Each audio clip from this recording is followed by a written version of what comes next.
एक बार की बात है, वृंदावन के पास एक छोटा सा गांव था जहां लोग बहुत ही श्रद्धालु और परिश्रमी थे। गांव के हर व्यक्ति के मन में भगवान श्री कृष्ण के प्रति असीम भक्ति थी।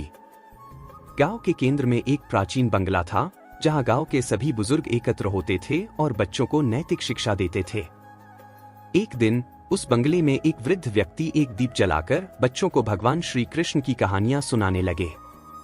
उनकी आंखों में भक्ति और ज्ञान की चमक थी और वे श्री कृष्ण की लीलाओं का वर्णन करते हुए बच्चों को जीवन के महत्वपूर्ण सबक सिखा रहे थे। उसी समय गांव की एक लड़की गांव के रास्ते पर एक पेड़ के नीचे अकेली खड़ी थी। उसकी आंखों में चिंता की झलक थी, लेकिन उसे विश्वास था कि भगवान श्री कृष्ण उसकी रक्षा करेंगे। वह जानती थी कि श्री कृष्ण हमेशा अपने भक्तों का ध्यान रखते हैं, चाहे परिस्थिति कैसी भी हो। गांव में ही एक बुजुर्ग महिला अपने हाथ में टोकरी लेकर कुछ फल लेकर जा रही थी। वह रोज सुबह उठकर भगवान श्री कृष्ण के मंदिर में पूजा करती और इन फलों को अर्पण करती। उसका विश्वास था कि भगवान उसकी भक्ति को स्वीकार करेंगे और उसके परिवार की हमेशा रक्षा करेंगे। गांव के एक कोने में एक व्यक्ति अपनी छोटी बेटी को गोद में लेकर घर के सामने बैठा था।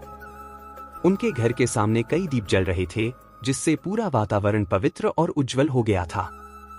वह व्यक्ति अपनी बेटी को श्री कृष्ण की कहानियां सुना रहा था और उसे सिखा रहा था कि कैसे भगवान श्री कृष्ण की भक्ति से जीवन में हर कठिनाई का सामना किया जा सकता है।